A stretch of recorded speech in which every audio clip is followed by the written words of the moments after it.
we have these leaders of the Project 2025 agenda, something you've probably heard about if you follow the news. And Trump famously, repeatedly asserted, claimed, even at times insisted he didn't back Project 2025, that it was something over there with other people. Well, some of them are now preparing to enter his administration in key roles. Trump has picked people for all 15 cabinet level spots now. So as we had here now 3 weeks out, basically marking 3 weeks since the election tomorrow, he's moving faster than many other president-elects. He's seizing a kind of focus and giving those people an earlier start for any prep they want to do. They now have all this time till January before they go to hearings and possible confirmation and into those jobs. This speed, though, has also meant that Trump is skipping the vetting and the FBI checks, which protect the government and its people. And that's why one of the top picks is already out. Trump ending last week with his first loss of the incoming administration, and it was a big one. Matt Gaetz, the firebrand that he picked for AG, that he sent down to the Senate along with his vice president-elect to meet with senators to make this pitch. That's how they started this whole thing. And it's a sign of how Donald Trump, while the winner of this election, is also a one-term sort of lame duck figure. We don't usually have presidents take a break and then go into a second term. And so the cabinet is where we're seeing the testing, and in some places where we're seeing Trump make some headway, putting in all these people and also getting early losses. As for the Project 2025 news, Trump has now chosen at least 7 of its authors for various posts. Now, some of these are the kind of posts that fill out any large administration and may not be super important, or we can't say yet what type of larger impact those people will have. Others, including Deputy Chief of Staff Stephen Miller, are clearly in the driver's seat in the White House.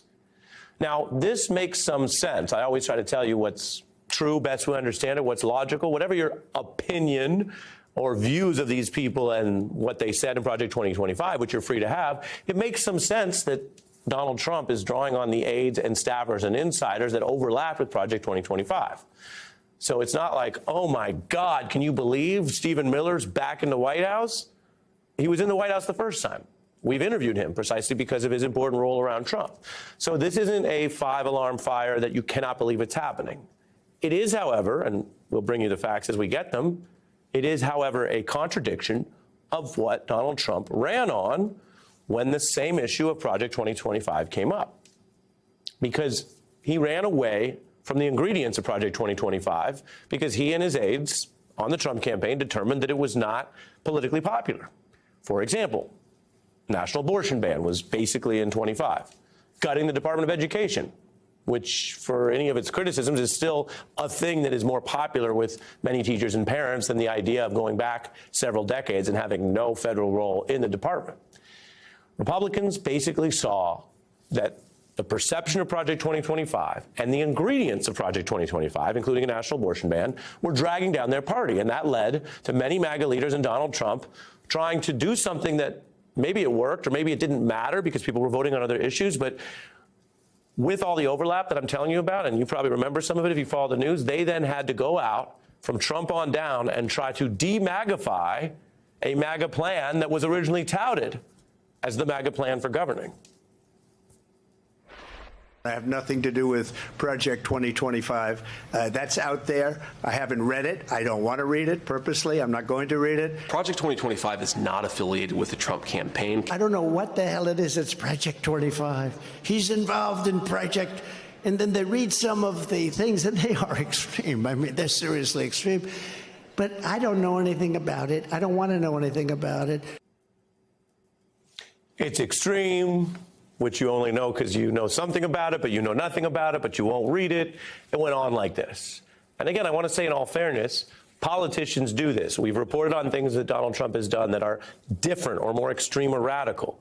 We also report on things he does that more fit into, quite frankly, what makes people sort of burnt out and annoyed with politics in general, which is what's the point of listening to a debate, I just showed you a clip from it, if politicians are constantly running from and spinning their own history. Now, that doesn't mean you can't get a clear view on things if you follow the facts, listen to different sources, and learn. Now, that would mean, of course, like I just showed you, listening to a debate that has both candidates or talking to people in both campaigns, as we have done throughout our reporting in this whole era. So we interviewed Trump aides during the campaign and asked about Project 2025. We used our platform, our journalistic power, if you want to call it that, to try to get answers, to try to have a back and forth and to learn. And we also saw, and we discussed it with these aides and in our fact checks in and around these interviews, that there was clearly a tension between what I just showed you, the overlap of Donald Trump's aides and advisors and veterans writing up 2025 and saying this was the MAGA plan, and then the political reality that it was a drag on Trump and other Republicans. So when I asked several different top Trump aides about it on this program, remember, they all denied the links. That Project 2025 has absolutely nothing to do with the past, present, or future.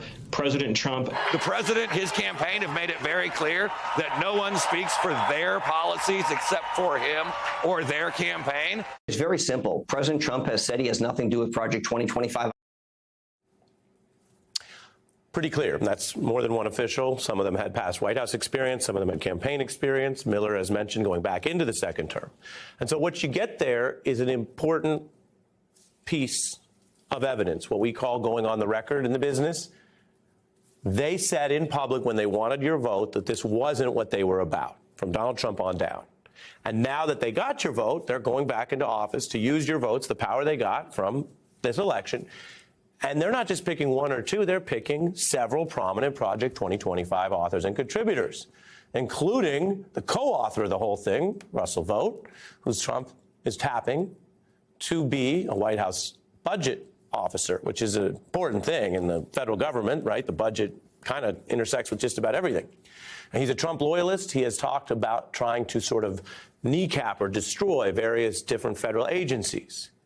And the Center for Climate Reporting did some undercover work, which is kind of a sting, so it isn't something that certified, verified journalists do, where they kind of went undercover, but it does expose some of what Vought says, and here it is. 80% of my time is working on the plans of what's necessary to take control of these bureaucracies, whether it's destroying their agency's notion of independence. They're independent from the president. The whole notion of an independent agency should be thrown out, particularly with the Department of Justice. The president has, the ability both along the border and elsewhere to maintain law and order with the military. This is about power. You don't have to be an expert on all the different issues in independent regulatory agencies or what many Trump allies and other conservatives before Trump came to prominence talked about, which was once seen as a more radical agenda, that you would use government power to try to kneecap and take control of parts of the government which had been deemed more independent, that word again, because many people over the years thought it was better, this was kind of a nonpartisan consensus, to have parts of the government that aren't as partisan and under control of the back and forth of the elections. For example, what do you want the military to do? That's generally been less partisan, more independent. What do you want the medical rules to be at the FDA? Most folks thought they shouldn't zigzag every 4 or 8 years based on party. And in the Supreme Court, there had been a long-term, multi-decade effort to take more control from these independent agencies, at least if Republicans are in charge. You can have a discussion on a separate day about how some of this fades when they don't think they can run the place. Now, the Trump campaign says that undercover video and that stuff has nothing to do with the campaign itself. But Vought is going to have more power, the individual I'm showing you here. And some of that involves just big priorities about the budget. For example, food assistance for Americans or children who might be hungry, that could be cut. Project 2025 also calls for that. So you can see that some of the stuff that wasn't popular was written down in the book that they ran from, which now looks like it's going to get a second life in the second term. As for restructuring the DOJ, well, again, I just showed you they ended last week having to skip out on the nominee they originally wanted, but empowering the president to have more direct control over prosecution goes back to what has been a disfavored Nixon-era thing. And remember, I've told you this before, this isn't all just left, right, red, blue stuff. There's a heck of a lot of people, independents, traditional conservatives who don't think, after the lessons of Nixon, that the DOJ should have that kind of power. Here's Trump's new AG pick on the issue.